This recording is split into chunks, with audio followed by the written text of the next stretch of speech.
me call the Oak Hill City Commission meeting to order at 6 p.m. If we'll stand for a moment of silence and then the Pledge of Allegiance.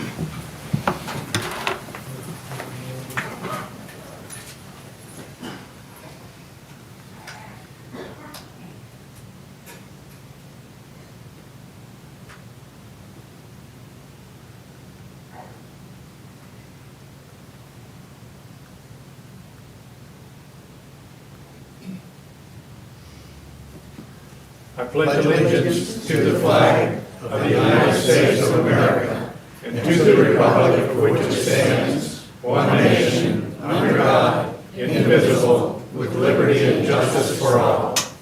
Roll call, please. Mayor Gibson. Here. Vice Mayor Lindlaw. Here. Commissioner McGee. Here. Commissioner Gazzagano. Here. Commissioner Hyde. Here. And for the record, we have Scott Simpson, the city attorney, via phone. Good evening. Let me start with anyone that wishes to speak. There's a form in the back if you'll fill it out. That way we have a good record of who's spoke and bring it up to the city clerk.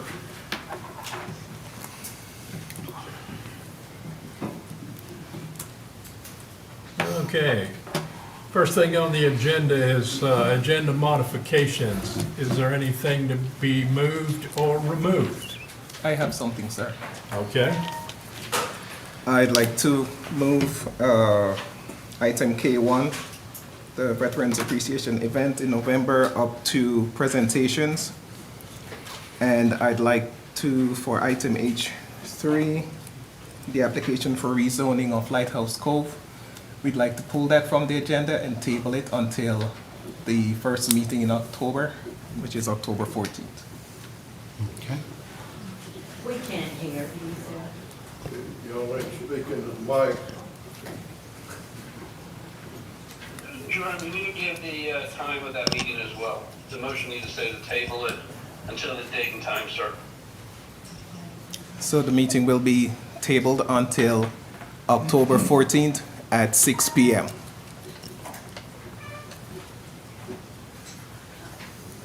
Mr. Warlick? May I make one correction to continuance as opposed to tabling? Pursuant to the statute, it needs to be continued, not tabled. Okay, sir. So it will be continued to October 14th at 6 p.m.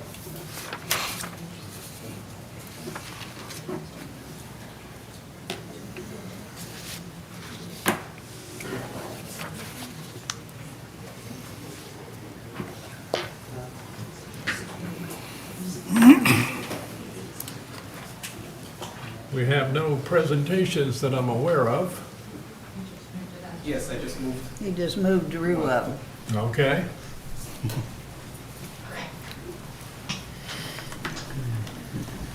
Good evening, Commissioners. It is my pleasure to stand here in front of you. First off, I have this cool picture. This is a picture that was done during the Desert Storm era, I believe. And it shows you how our citizens have saluted throughout history the veterans in this town. It's absolutely a very cool picture. So you could share it. It's courtesy of Tanya Petraka. What I'm here to talk to you about is Veterans Day. I'm an individual citizen, and I believe that the veterans in our fair city need to be represented by a Veterans Day event. There's one in New Smyrna, there's one in Edgewater, and Oak Hill doesn't have one. As far as I can tell, it's probably been at least 10 years, if not longer, before there was a city-sanctioned Veterans Day event. I'm here to change that, hopefully with your blessing. What I've done is I've gone through, I've created a list of veterans. Remember, when we're celebrating Veterans Day, we're celebrating those who are still alive. When we're celebrating Memorial Day, we are thanking those who have died and gone beyond us for their service and what they have done. What I would like to do is use the Powell property. I will do the entire ceremony. I've already got a team working with me. We understand that the Community Trust is working on planning an event. I've been speaking with people from the trust, Melissa Jones, Kathy Lindlaw's helping me, and we're hoping that we can put the two events together. What they want to do is a pancake breakfast. They can do the pancake breakfast anywhere, and we can put signs directing them to wherever we hold the ceremony. This ceremony is important. It's important in an election year. It's important in any year, but in an election year when there is so much divisiveness, I feel like celebrating our veterans with a full ceremony. I'm looking for a keynote speaker.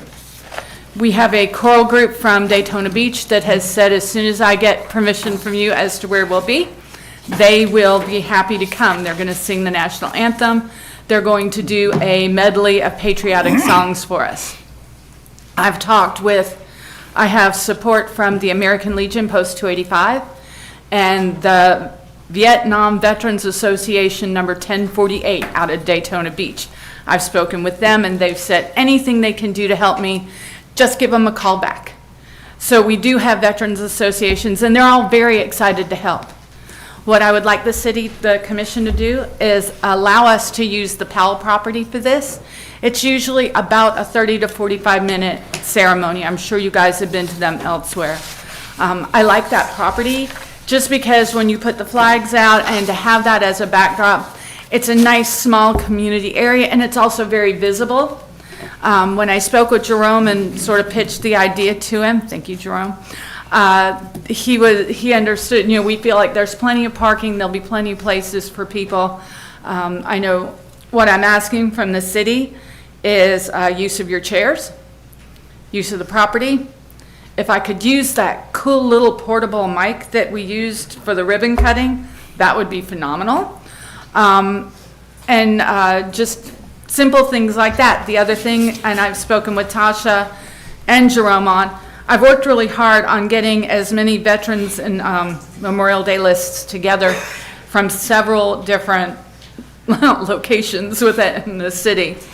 And what I want to do is leave these two up here on the counter at City Hall. And then anyone who wants to know, hey, I want to make sure my person, my people, my family are on there, come by City Hall in your free time. It'll be available up there. Go through the list. If your veteran is not on one of the lists and should be, write them in. And before Veterans Day, I've got till November, I will make the lists, and what I'm hoping to be able to do is make some kind of ribbon on each of the service lists with the names of all the veterans so that we can honor them and their service, that they are there. And Veterans Day is 11/11, and the ceremony will start at 11 a.m., which is traditional based on the original Veterans Day, which was Armistice Day. You may want to reach out to Senator Wright for a keynote speaker. Can you write that down to me? And the reason why is him and his wife take care of wounded veterans. And they do it through their own financial status. Okay. And there's other people, so he would be, in my opinion, would be a good person. And there may be others out there too, that people can make a suggestion for the keynote speaker. Right, and I was hoping we could find some veterans in our area. I know I'm looking at 3 veterans here. I was hoping maybe we can find a veteran in our area that served who might have that distinction and be able to speak as a keynote speaker. May call on some of you to also maybe talk a little bit about what Veterans Day is. Just a few things that I'm shooting around. This should not last more than 45 minutes. Well, would you still put the flags up like we have done? Oh, in the past? absolutely. What a beautiful Okay, so backdrop that Still erect all the. Yeah, Because yeah. I really like. I really like that, and I think it's a really good backdrop to this. It shouldn't be a problem. Yeah, we've got more compliments on the flags Oh, than yeah, I like anything. that. Every That's- year. that's And then, really- this highlights the flags, it highlights what we do. Because we haven't had this in so long, I think it's just really important that maybe this become a tradition we can continue to do, and I hope that you'll let me work with you and for the city to do this. Good idea. Yep. Thank you, Drew Ann. Thank you. Did you write that name I down? don't see any Should reason need a why the motion city or- can't. Do you need a motion or just a Need a consensus? motion or consensus? or- Consensus. That's just it. Absolutely. Yes, unanimous.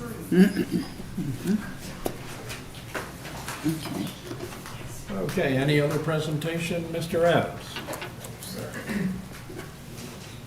And let's move to citizens' participation, non-agenda item.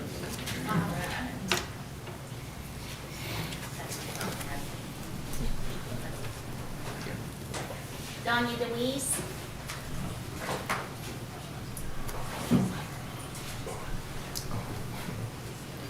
Hi, Donna DeWeese, 243 Adams Street, Oak Hill.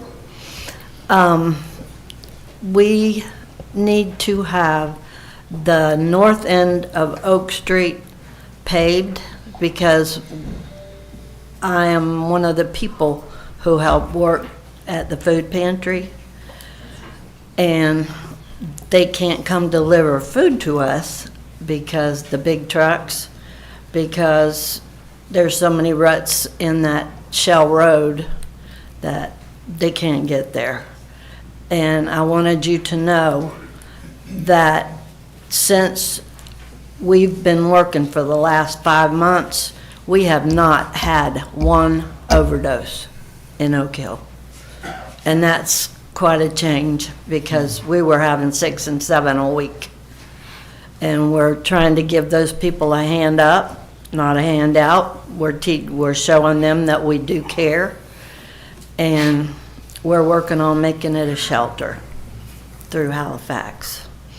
Oh, and on Gain Street, North Gain Street, and House Street, not so bad, but Gain Street and Blend Street beside my house, they go 60 miles an hour. I would like for you to put up about 12 of those humps so they can slow down, or put four-way stops. At least they'd have to slow down and do a Oak Hill turn. So that's my request. Thank you for listening. Thank you, Danya. Noted. James Carr.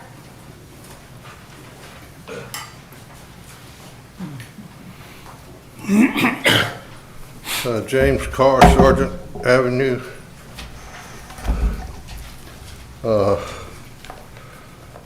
I would like to know the reasons why Waste Pro has increased the disposal fee or whatever. They didn't turn in any items, I guess, to $140. I talked to the city manager. He said that that was just to bring them up to the current operating budget. Did they give any reason for the $140 increase? Waste Pro, did they give any reason? Or they just submit a bulk amount? Mr. Adams? Yes, sir. So like I was trying to explain, Waste Pro didn't increase their fees. The amount of money that Waste Pro charges the city, and then we in turn charge the residents for collection of their trash. The amount of money that the residents pay to the city is not equal to what we pay Waste Pro. So in effect, the city is paying a portion of the residents' trash bill. So what we're doing is the city is asking the residents to pay their fair share so that the city doesn't have to be subsidizing, for lack of a better word, what it costs for the trash pickup from Waste Pro. So Waste Pro didn't increase their rate. We were undercharging for all these years. So does this $140 bring them current? That will bring it up to be equal to what we pay Waste Pro, yes. I'm talking about the date. The what? Oh, we're not going back in time. We're not going No, back in I'm time. talking about, does it bring them current up to September, say, of 2024? I don't think I understand your question. We're not This going, $140, evidently they weren't charged. The city was not charging the residents enough money, and Waste Pro Correct. said that collection fee and everything was not adequate. So is this $140 going to bring Waste Pro current? We're just going forward, this is what we're going to be charging. It's not a matter of bringing anyone, not bringing Waste Pro current. We're not talking about Waste Pro at all. We're talking about what the city recovers in terms of fees from the residents.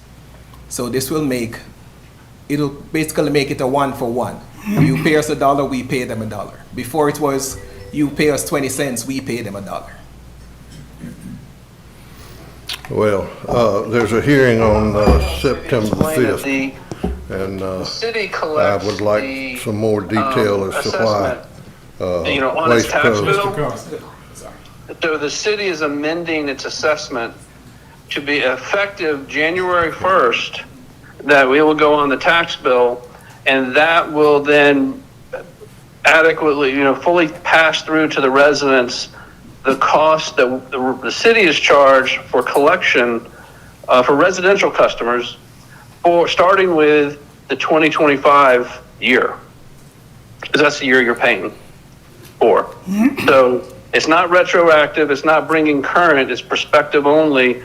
And when this assessment shows up on the tax bill, this assessment is a dollar for dollar pass through of what the city will be billed for the 2025 year, if that helps explain.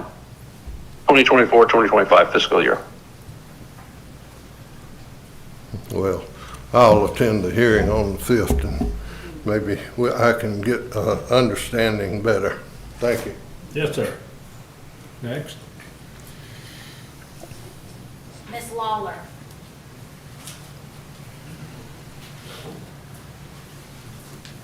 My name is Cheryl Lawler. I live at 474 Cheyenne Drive in Lighthouse Cove. And I have a question about the sidewalk on US 1 that's never been completed that abuts to our entry of our community. There's also some utility work there.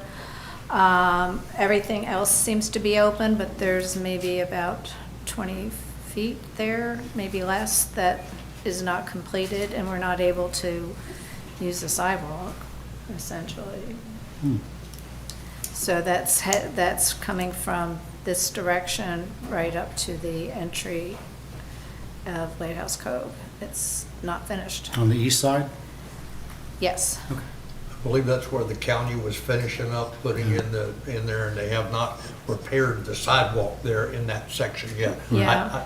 Jerome, I don't know if you call them and find out when they're going to.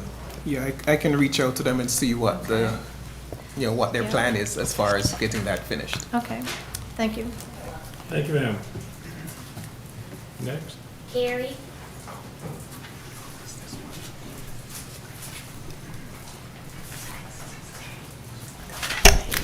Carrie Warning, Indian Creek Road. I would like to address some comments, some misinformation, Mayor, that have been posted on Facebook, said in commission meetings, and rumored around town. At first, I chalked it up to gossip. But then I heard it directly from you on the August 12th meeting. The comment made was they want to fire everyone. As mayor, you know, under the city charter, the commission does not have the power to hire, fire, or direct any hourly employee. It is the sole responsibility of the city administrator, not the commission. Under the charter, the only employee the commission has the power to hire or fire is the city administrator. So in making these statements, they want to, or they will fire everybody, is false and misleading. Accusations are demeaning and only divide the community. I want everyone to know the commission does not have the power to fire an hourly employee. My hope is that everyone running for office is professional and respectful. Run on your record or your vision for the future. I also hope the community will be respectful of all of the candidates. Stop taking down or destroying signs. They're expensive. Stop accusing people of doing something unless you have proof they did it. If you don't like someone that's running, then don't vote for them. Elections are a choice. Vote for the person that you feel represents you. This commission and every other elected office should work to unify the community and not divide it. Thank you.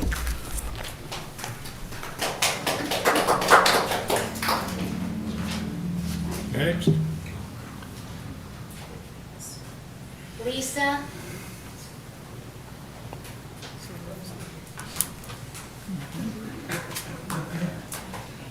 Lisa Bender, 576 North US Highway 1, Oak Hill.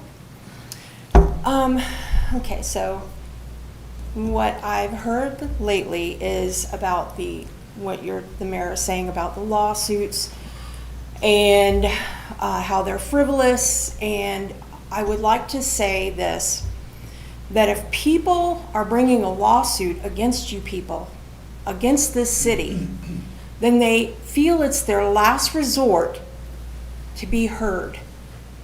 We are not being heard. None of us are being heard.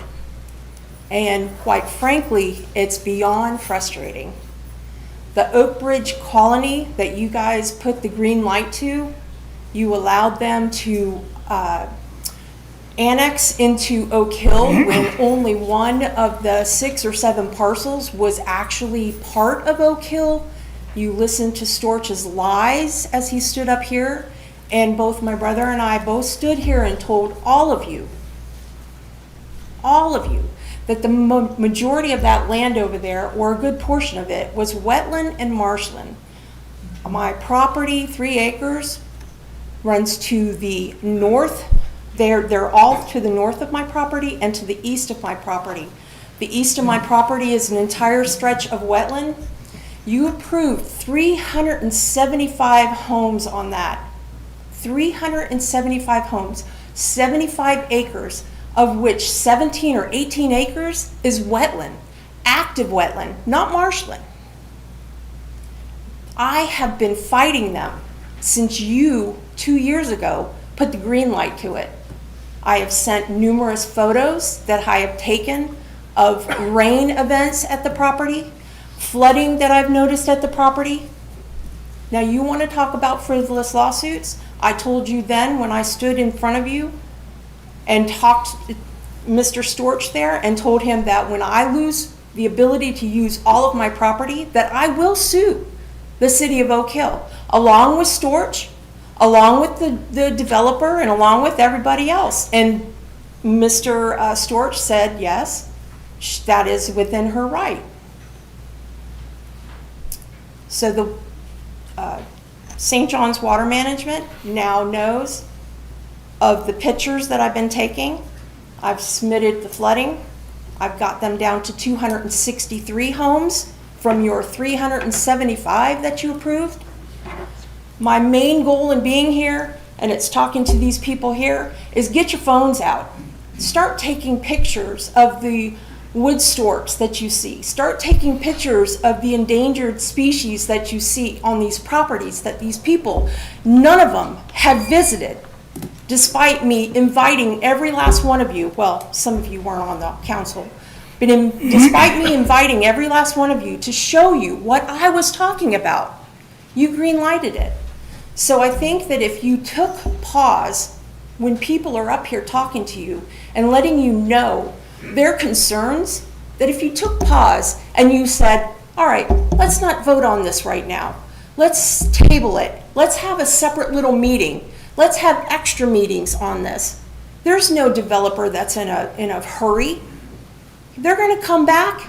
We have one little section of paradise left. We are the little section of paradise. Everybody wants coastal property. Just think about things.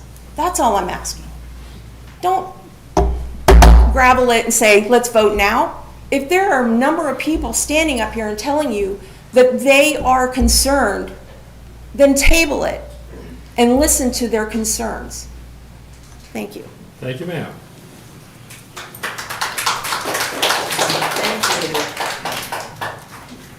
Next.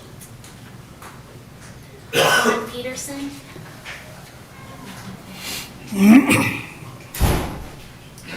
John Peterson, 129 Randall.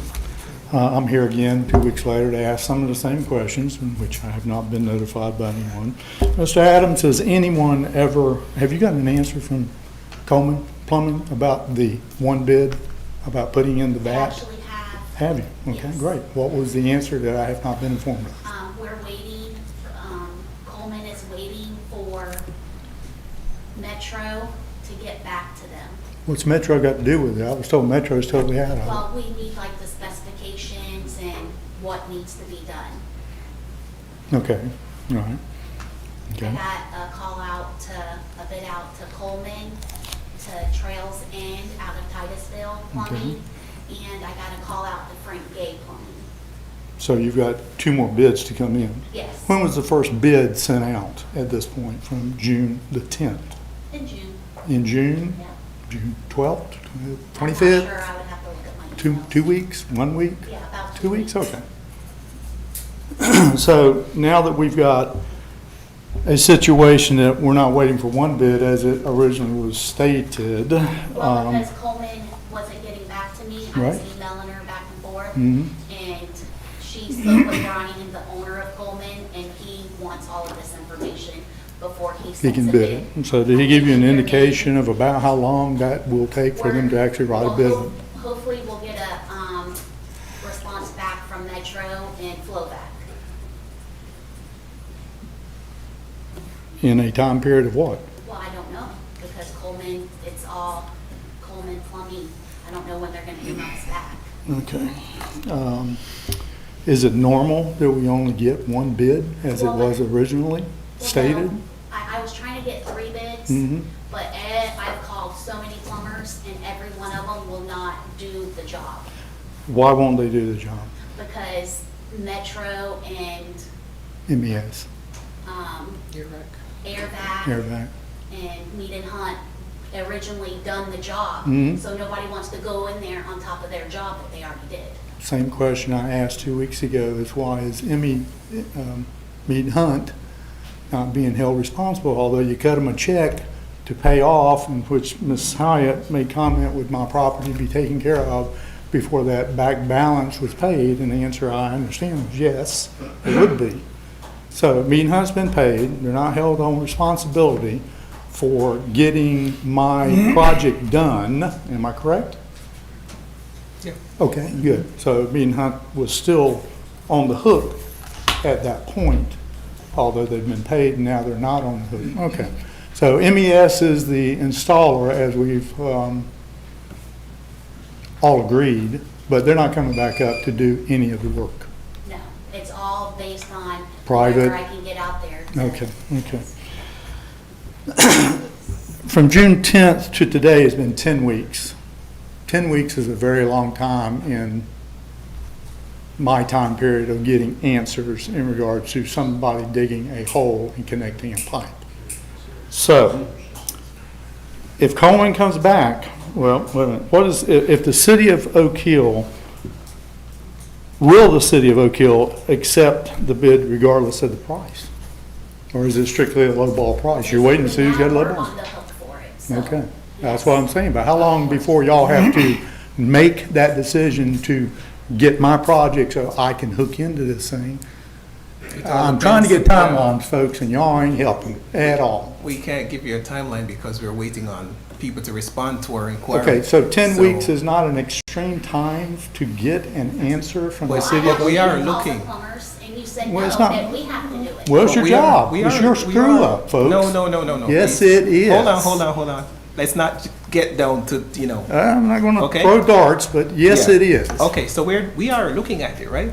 We told you that we've had calls to 3 plumbers that we're waiting to hear back from. No, you said one plumber the Okay, last and she meeting. just told you we have Okay, 2. this is 2 new weeks, I called other insight. plumbers, Right, yes, sir. okay.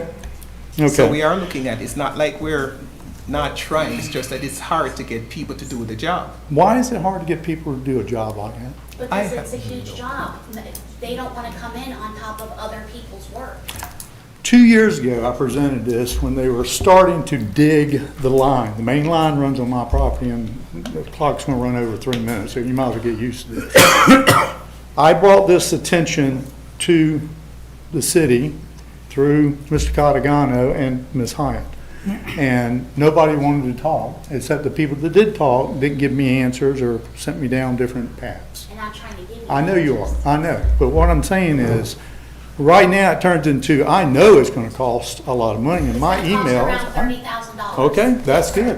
What would it have But cost? you have a connection on. What would it have cost originally had you done it when it was in front of everybody's face? That in my emails, if you'll read them, I was very concerned about the cost of this whole, of what it's gonna cost down the line. Now we're down the line, we're way down the line, and I don't care what it costs. But I did in the beginning because you had crews, you had it in front of you, you had the mistake, you had the questionnaire, you had all the elements in front of y'all to decide at that time period, and it got lost for 2 years of battle.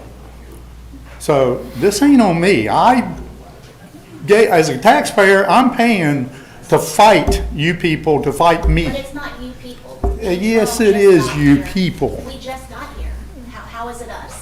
Because you assume the duties of the people before you And that we're force trying this to be problem. fair Okay, for you, Mr. James. okay, I agree you are trying. Yes. But what I'm saying is it's taken an awfully long time period in regards to getting something I've been here done. since December. Exactly, and that's a long time from now, from 2 years back. Anyway. Because we are having a failure to communicate is simply what I have to say is the issue. Because you're not communicating to me what you're gonna get done and when you're gonna get done in a timely manner. I brought it to your attention. I think February is the cutoff date in regards to collecting. No, it's not. So what is the cutoff date to be connected to this system and connect? And May, okay, so May, okay, May 24th, okay. So if this project keeps getting delayed for a simple hole to be done, This close with Coleman. We're waiting on a call back okay, from the higher ups at the Metro and Airflow, or Airflow. okay, so we're still waiting on people that were not originally still involved in it. Okay, well, let me make a statement because I am very, very frustrated in regards to how this has been going. And I don't have much of a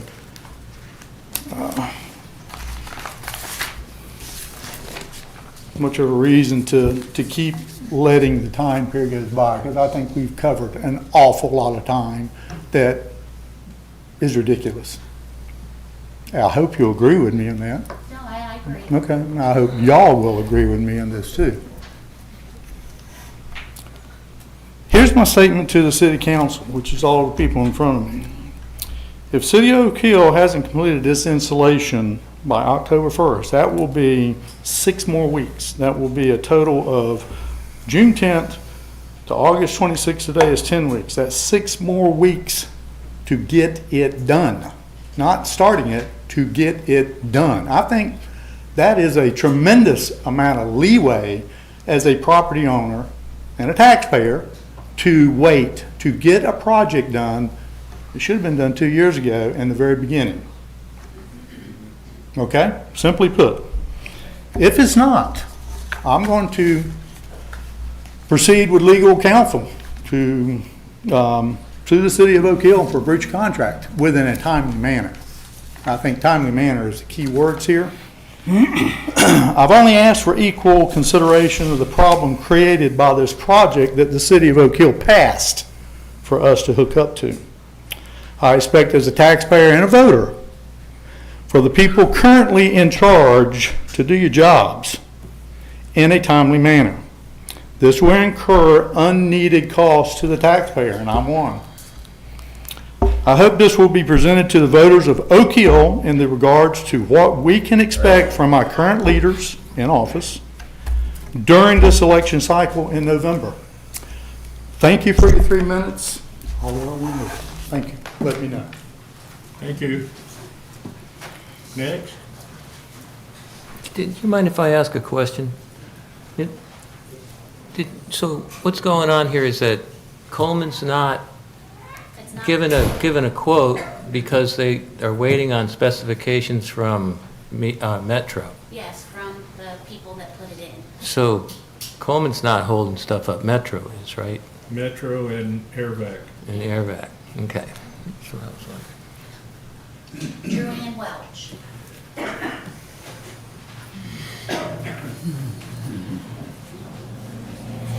I am here representing your museum volunteers, and I want to thank every one of the people sitting behind this table for coming out to the ribbon cutting.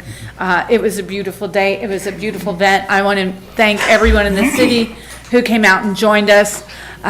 We appreciate you, and we are happy to have the museum open and ready to go. Well, we thank you for all your efforts.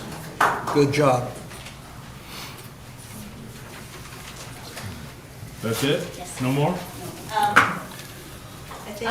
I think I need to come up because I was going to speak under an item that was on the agenda, but am I correct in that Lighthouse Cove is no longer on the agenda, or?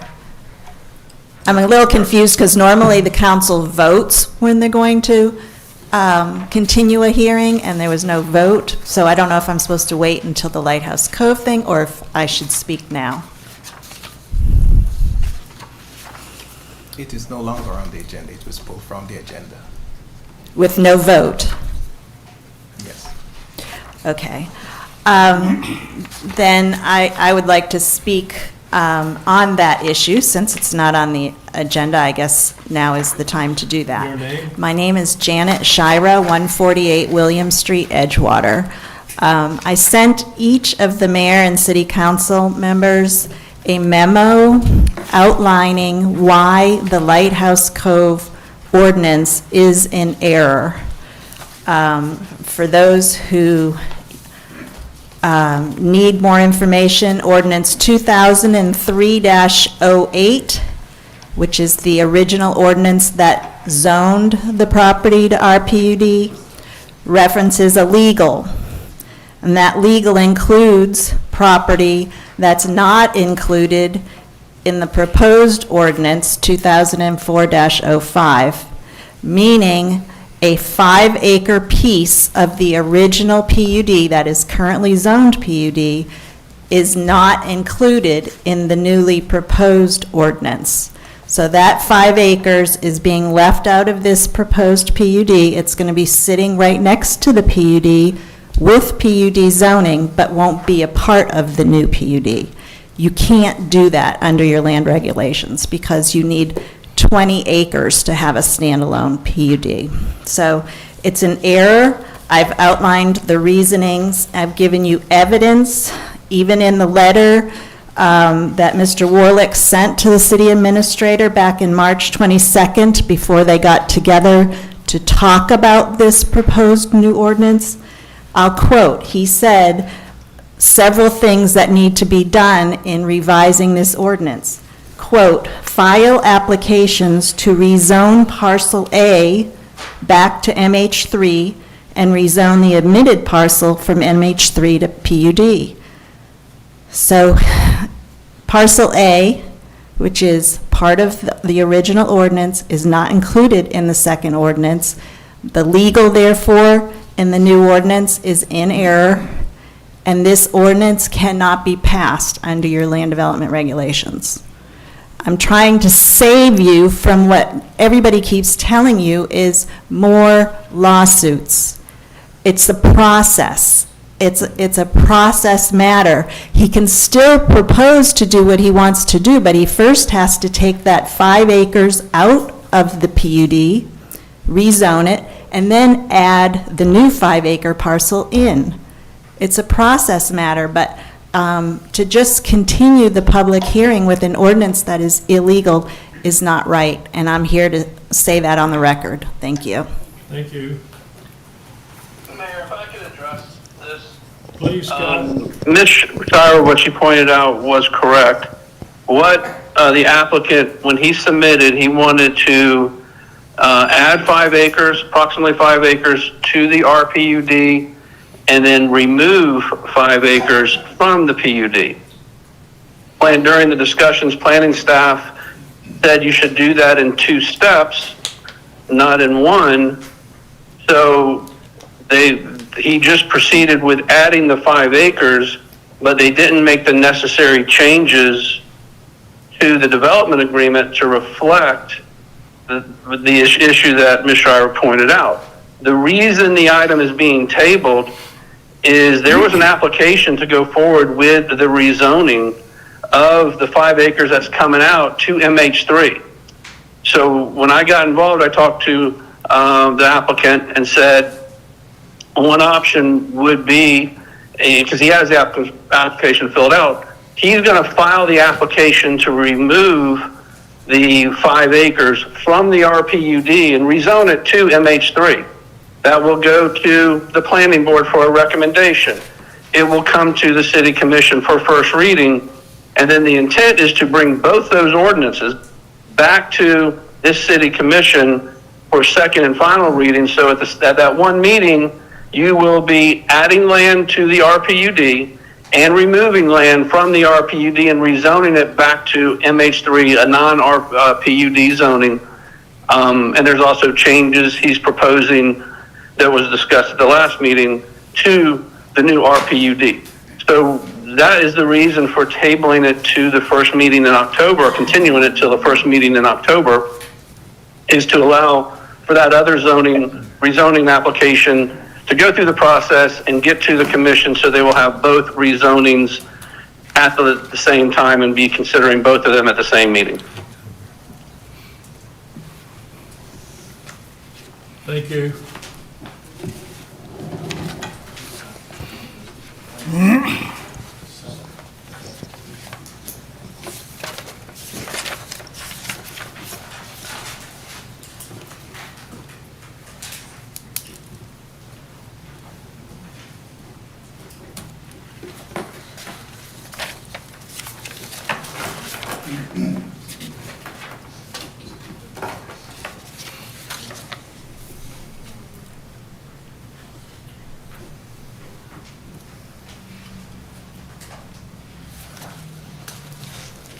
Next thing on the agenda is consent agenda. I have one small correction on the consent agenda. On page 9, it says that there's no TPO in July or August, and it should just be July, not July and August. There is a meeting in August. July and December are typically the months that they don't have meetings, so other than that, everything else looked fine. Is there a motion? Motion to approve? Second. We have a motion and a second. Any further discussion? Call for the vote. There was a spelling error in the minutes from the last meeting. His name was Hoban, and we put Coban, so we're just gonna change that. Okay. Mayor Gibson, Yes. Vice Mayor Lindlaw. Yes. Commissioner McGee. Yes. Commissioner Gatagano. Yes. Commissioner Hyatt. Yes. Citizen administration reports. Yes, sir, just one thing here, just wanted to say publicly that the Nancy Cummings Park Playground has been installed. It's open, the park is open, the playground is open, so we have a nice new playground for the residents to use on that side of the city. Excellent. It looks good. Yep. Where is that? Nancy Nancy Cummings. Park. I'm sorry? Nancy Cummings Park on the west side of town. Anything else, Mr. Adams? Also have a letter from Waste Pro regarding the CPI increase. They've sent a letter requesting that CPI increase. However, we won't know what that CPI amount will be until October. So when I have that, I'll bring it to the commission for approval or discussion. Anything else? Nope, that's it, sir. City attorney? Well, it's not really a report. It's something I just wanted to discuss with y'all. And it's something that I've kind of observed watching the commission and the public deal with basically PUD zonings. And it made me think about it when Charlie at the last meeting, Charlie Dean got up and said, and asked the question, why are y'all changing the character of our community? You're not. The character of the community is established by legislative policies that commissions adopt. And as it relates to how a community grows, your legislative policies are your comprehensive plan and your land development regulation. This commission hasn't amended the comprehensive plan or land development regulations. What you're actually seeing right now is y'all are dealing with policies that were put in place by prior commissions. For instance, creating the RPUD zoning classification was done in 2002. That's not something that was new. It was been on the book for 22 years. But for whatever reason, Oak Hill now is getting more focus on development from developers than probably they've ever had in their history. You now have an influx of growth, and you have developers coming in, looking at your regulations, submitting applications pursuant to the policies that have been published by the city and adopted. And people are saying, and maybe some commissioners are saying, wait a minute, how can this be allowed? And we're now, and it's hard, it's very hard to see when you're adopting comprehensive plans and regulations, when you're just putting words on paper. It's very hard to foresee the potential development that could come from that. And I think that's what we're starting to see here, mainly with RPUDs. You're seeing a type of development that maybe some commissioners, but also some members of the public apparently don't want for Oak Hill. And these are policies that were put in place by prior commissions, but you also have the ability to change policies if you want. Every commission can change policies, and you have broad discretion in changing your policies. One thing this commission may want to consider, it's completely up to you, is you could adopt a moratorium.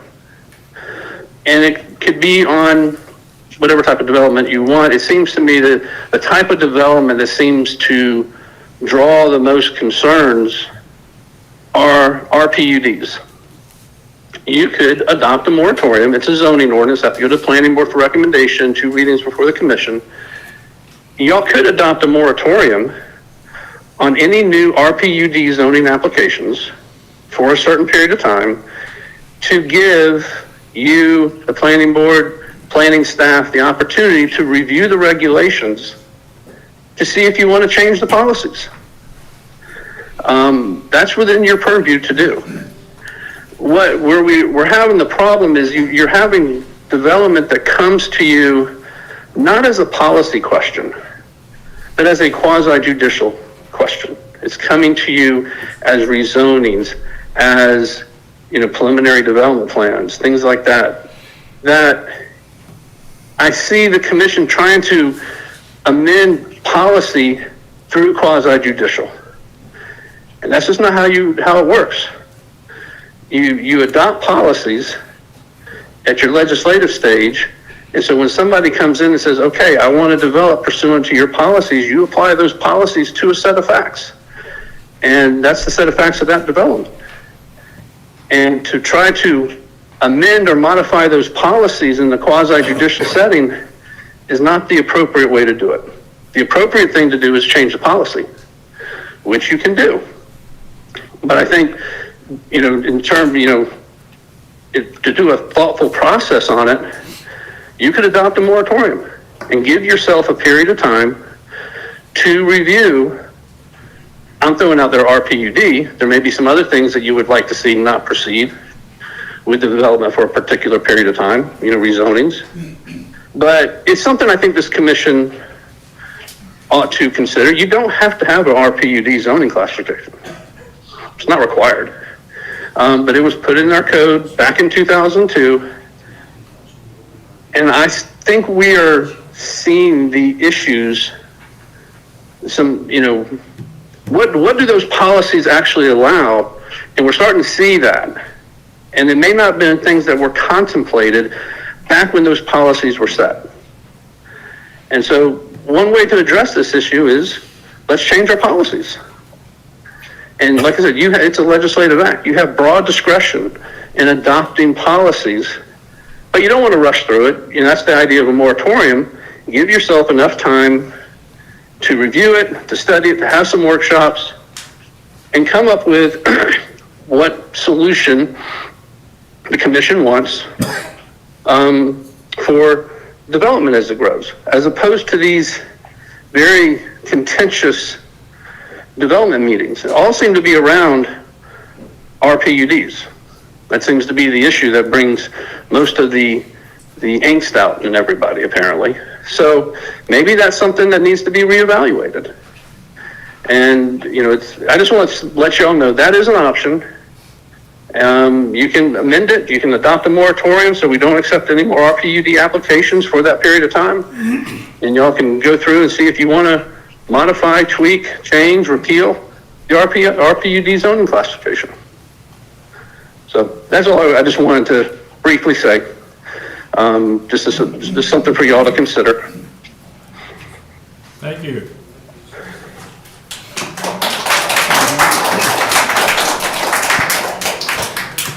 I'm glad everybody's clapping. Several years ago, we had a workshop to change the comp plan and the land use. Nobody showed up. Gave this commission the idea that what was on the books was fine. So, I have no problem with changing anything, but what we have on the books is what we have to consider. Are there, and I'm going to continue, and I probably shouldn't, but there's things on the books that my personal opinion shouldn't be there. But that's my personal opinion. What's in the comp plan and the land use is what we vote on, not my personal opinion. Every one of you in here has an opinion about development. And I don't disagree with any of it. And I'd like to see a workshop on just exactly what the city attorney said to consider. The comp plan, the land use, how this city moves forward. It needs to move forward. So this should be something that we all work together on because it's important. Let me move forward to city planner. 104 East Area Road Final Development Plan. Keegan Green. Good evening. Hoyt Holden with Calvin Giordano and Associates, filling in for Graham tonight. He had a family emergency. 104 East Area, it's been a long time to get to this final development plan. I believe you all saw the preliminary development plan last month.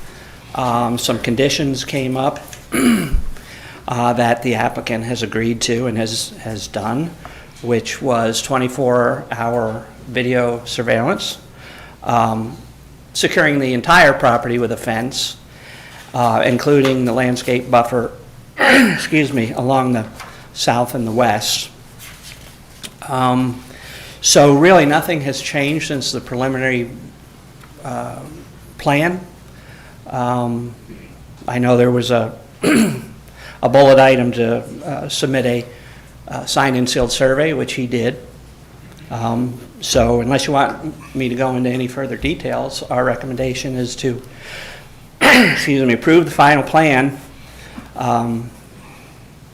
consistent with those conditions that were placed on the preliminary development plan and the, excuse me, special exception that was previously approved. Is there a motion? I make a motion that we approve the final development plan for 104 East Ariel. I'll second that. We have a second and a motion? Discussion from anybody? This is quasi judicial, so you need to disclose ex parte communications, if any, Yes, and then sir. obviously public input. I had no discussion with anybody. Me neither. Me neither. Nope. No discussion. Any comments from the commissioners? Call for the vote. You need to do public. No. Any citizen that wishes to make a comment? None? Call for the vote. Mayor Gibson, Yes. Vice Mayor Linlaw. Yes. Commissioner McGee. Yes. Commissioner Gattadano. Yes. Commissioner Hyatt. Yes. Next on city planner is Fire Station 22 variance. Good evening. This is a variance request. Back in February, I believe it was, the consultants for the fire department submitted a conceptual plan to get our input on, you know, whether this was a good plan, met code, et cetera, et cetera.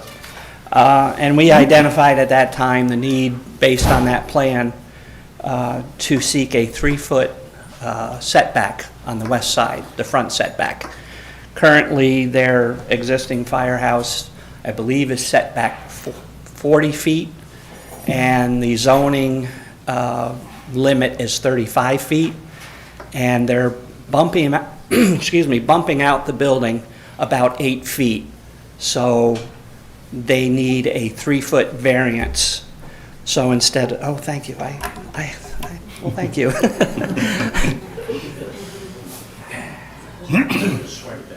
Sorry about that. So they took that knowledge and looked at the plan and did what they could to see if there's any way they could really, you know, meet that 35-foot setback rather than encroaching 3 feet. And the way the way the facility is laid out now, that would cause a hardship, and a lot of the reworking or redesign would probably conflict with back of house, you know, the circulation, some tanks, and their water management is going to be on the east side as well.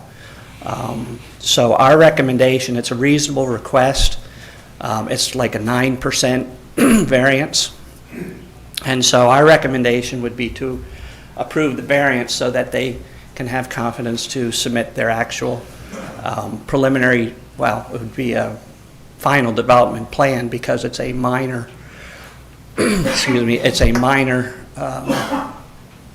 application, because the square footage of the addition is just a few thousand square feet. Is there a motion? I'll make a motion that we approve the variance for Fire Station 22. Second. Mayor, this is also quasi judicial, so the same disclosures, public input. No None. contact. None for me. None for any commissioner. Okay. Call for the vote. Any citizen want to make a comment on the fire station's variance? They do a good job, do it.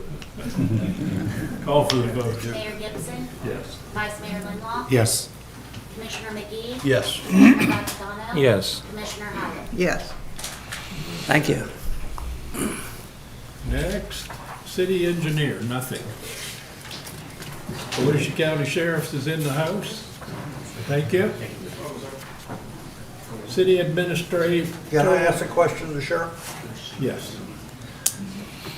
Deputy, I got a number, I mentioned this earlier, I got a number of phone calls this morning about the smoke and the fire and possible fire and that kind of thing that was out Beacon Light and West Ariel.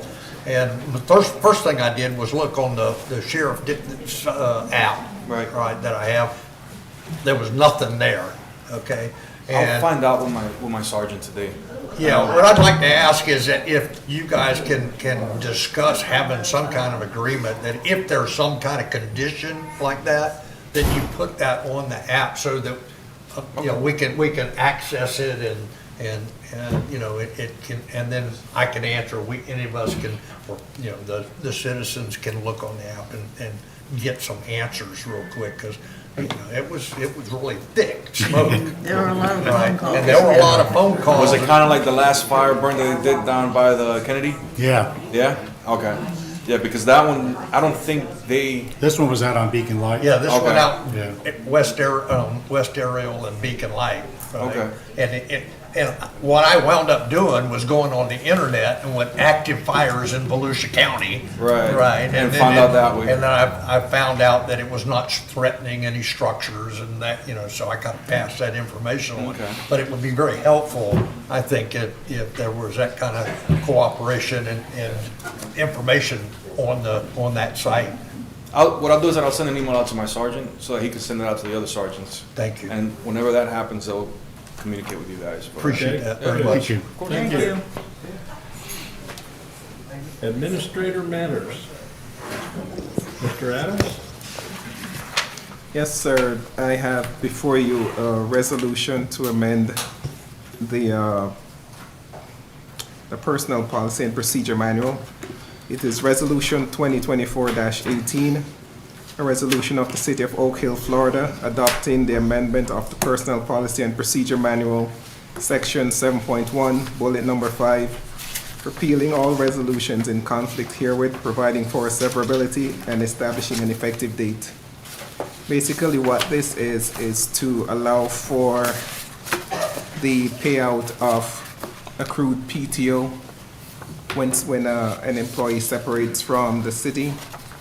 Previously, it was only allowed if the employee served at least 10 years. I am proposing that the 10-year requirement be removed. And if the person basically completes their 90-day probation and decides to leave, whatever they have accrued, they're allowed to be paid for. As long as they leave in good standing. is As that long as they correct? live in good standing, yes. If I may, the many places around there, they have a limit, right? Like the federal government and all that is at up to 30 days or 60 days or something like that. So that somebody that's worked for the city for 15 years doesn't say, hey, you gotta pay me for 6 months worth of PTO I haven't used, So what that does, and, I spent a lot of time in the federal government and all that, and they allowed 30 days, all right? And so what you did is it kind of forced you to take PTO. You could keep that 30 days as a cushion or whatever. So could you think about or consider having some kind of upper limit on it so that somebody that does stay in the city for a long time doesn't wind up and we owe them, $20,000, right? If y'all remember what caused this, the auditor noted that the commission paid Con and Mandy PTO. It was brought up at a meeting, and the citizens that were present, because I was against paying, stood up and said they earned it, pay them. So the vote to do that, and they were paid. I think the employee handbook allows, I forget how many hours maximum that you can accrue. And then every year, if you don't use it, it drops off. You can accrue 250 hours. You can still accrue, but you can't carry it over into the next year. Right. 250. Yes. Yeah. Okay, so there is a 250, okay, all right. And you get into the question of, okay, an individual is in a key position and they don't have much family life, so they don't take vacation. I mean, it happens. I've worked with people. I think most of us in here have.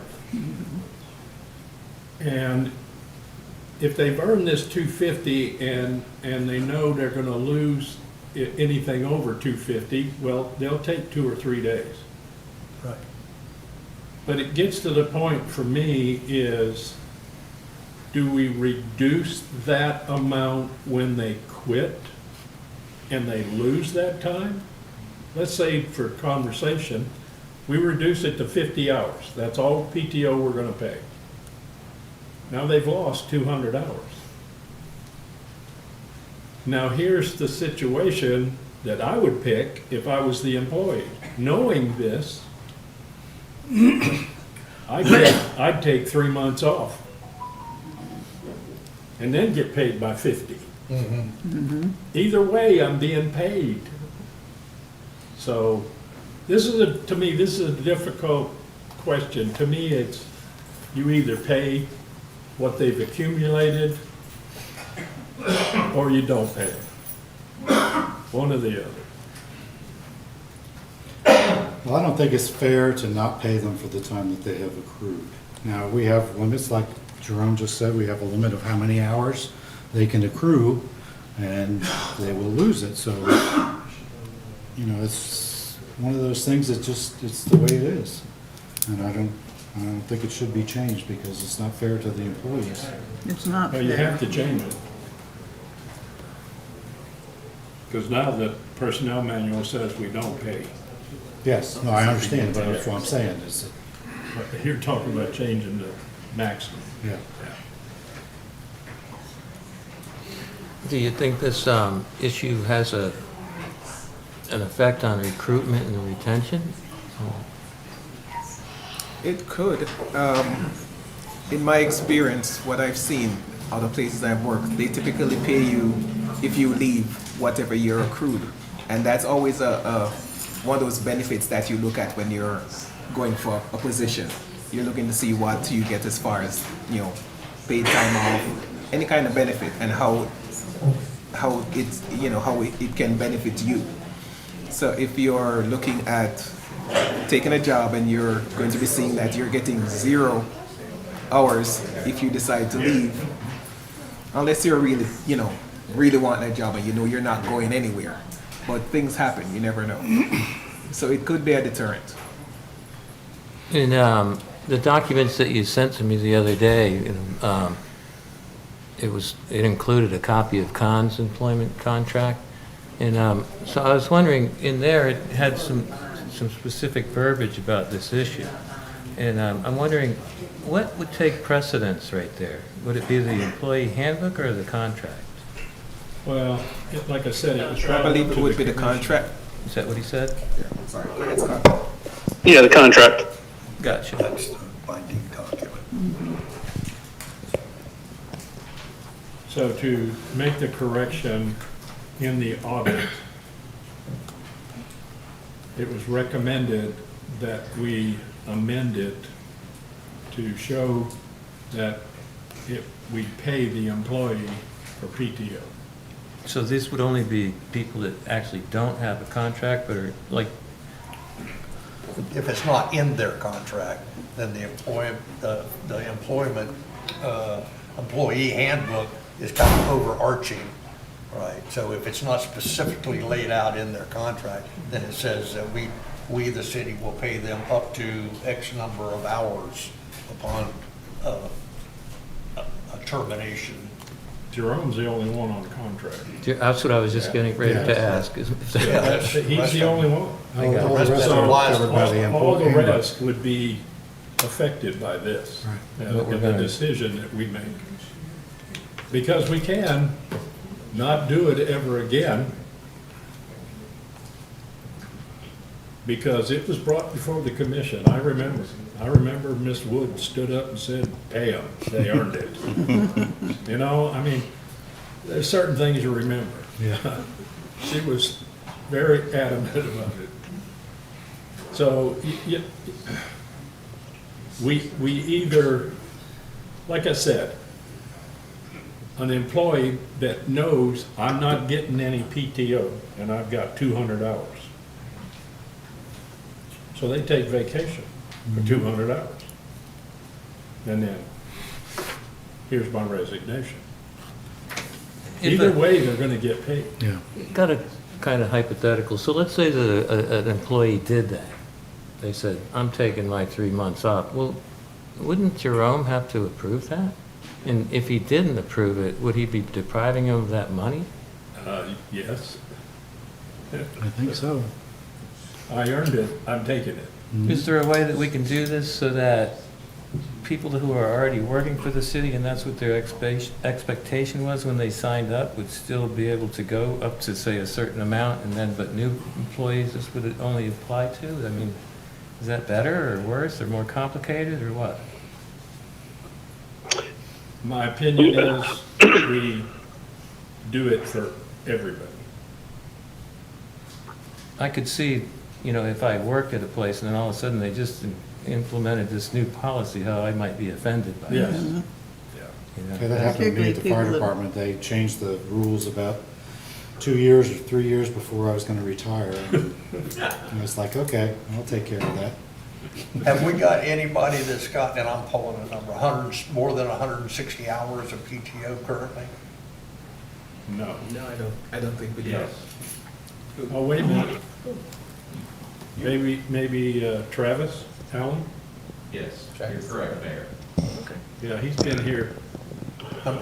Yeah. So you've got more than 160 hours on the books right now? I don't, Mr. McGee, Mr. Allen does. But he does. Yes, sir. Do you know how many hours he has? I can give you, I don't know exactly how many hours he has, but I know that he is at that point where he actually accrues more PTO now because he just passed his 5-year anniversary. Yep. So he will go from, I don't remember. I'm surprised. He likes hunting season. He goes from like 9.6 It's not hours hunting per season paycheck yet. to 11.5 or something like that. Yeah. So he's getting like, almost 3 hours additional Yeah. per paycheck that he used to get. So the longer an employee works for the city, The more Yes. leave Gotcha. the PTO they accrue. Usually 5, 10, Has to 15 be years some is when they advantages, you know. change that up. yeah, for retention. My personal opinion is I think they ought to have the ability to bank. And my 160 hours, that's 4 weeks, that's a month worth of PTO. Mhm. All right. And, anything beyond that, they take it as PTO. So that's what I believe, is that they should have the ability to keep a bank, of up to, but I think like 100, because if you start getting more than that, you're talking somebody doing exactly what the mayor says is, all right, they're gone for 3 months and then they turn in their resignation. Well, it'd be something similar to like my father had to come live with us now and I have to take care of him, so I have to take time off. And it may be 2 or 3 months of, having to take care of somebody. So there's a lot of different circumstances that could play into. But, in Something a happened situation each time. like that, you can, give them a temporary, or what we can, the city manager can report on it. Yeah. Things like Family that. leave. Yeah, I was gonna just ask that. Does the state of Florida have a family leave program? Federal Do government. they? I know the feds do. The state does. If you have an illness or family member or something that you need to take time off for, you are allowed up to 12 weeks of time off from your job to take care of whatever the issue is. But it doesn't have to be paid, you just can't lose your Right, job. you can't lose your job. Yeah. Right, that's how it was with the feds. It Yeah. wasn't actually paid. You just Right. didn't lose your job. Right, but you could take the time off, yeah. When Con left, the city paid PTO 9,000 and change.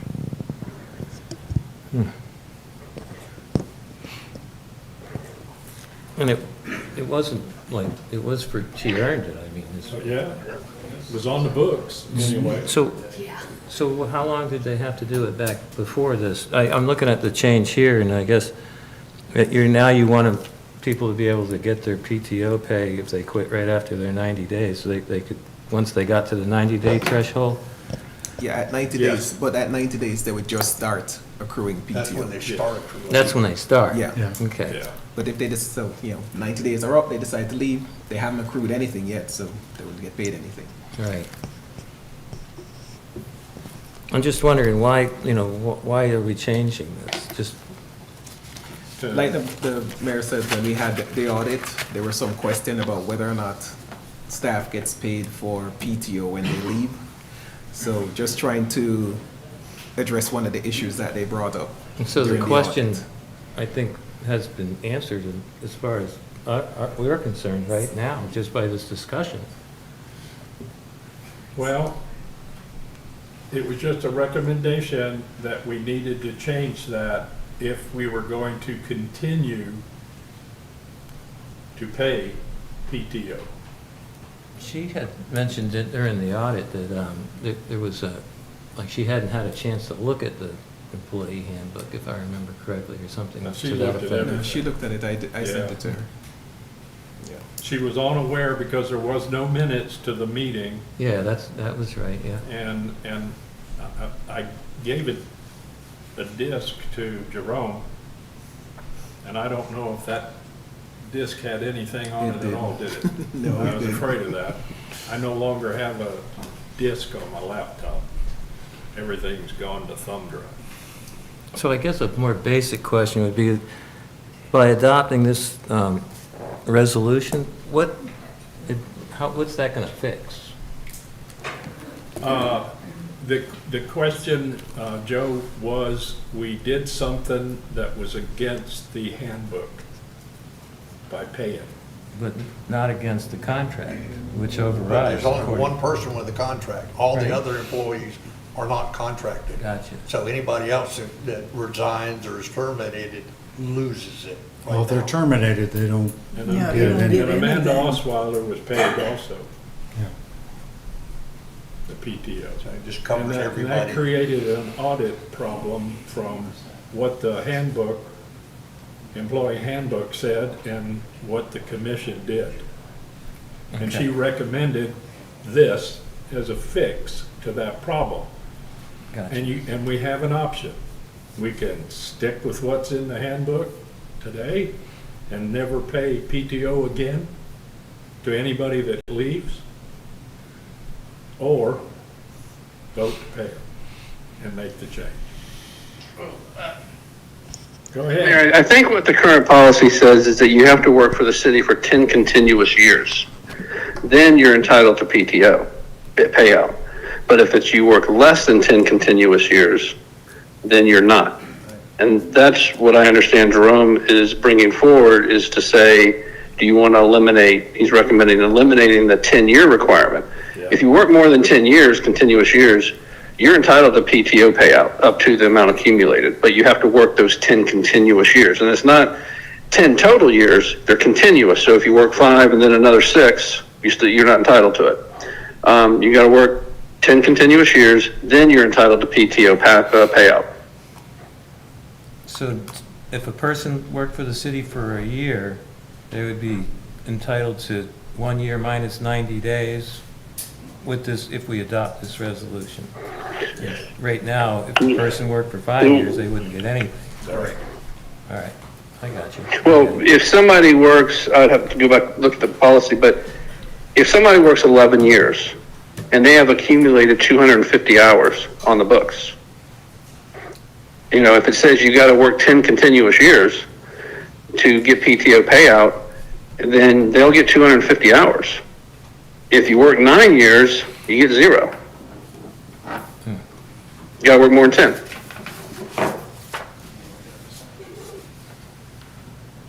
So you don't get the PTO just for the year after year 10 that's accumulated. It's, do you get paid out or not? And the question is, have you worked for 10 continuous years? This to me seems like a good program. I agree with paying them after the probation period, right, for their accumulated PTO, but I'd like to see a limit of 160. There you go. Bless you, Scott. Gesundheit. I tried to turn my speaker off before I did that. Didn't get it. Missed the button.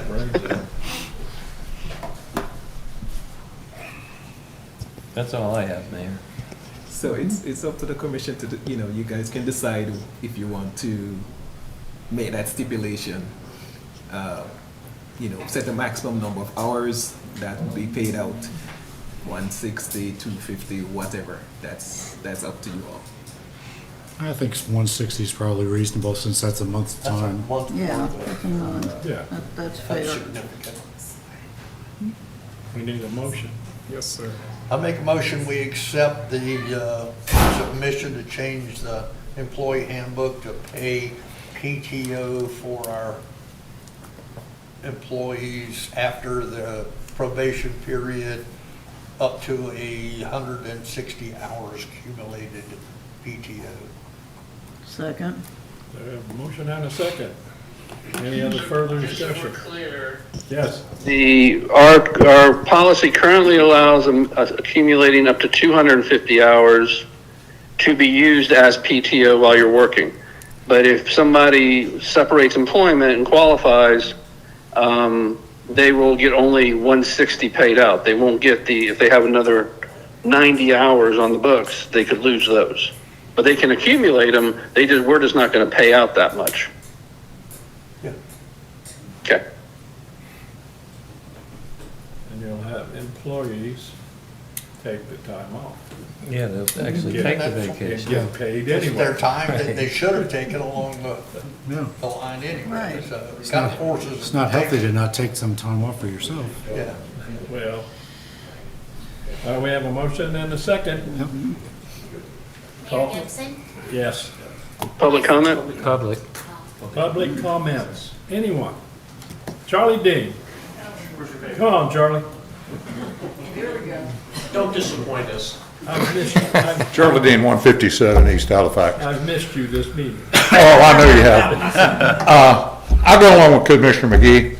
They need to be a cap. The Space Center, I worked down there for 40 years. We had a cap that you could accumulate to. And if you left, hey, you got paid out for X number of hours. You didn't get your cap, because your cap, and that included PTO as well as comp time. Okay, that cap did. Because they would pay out comp time if you only had 40 hours vacation and you had 2 weeks, 80 hours comp time.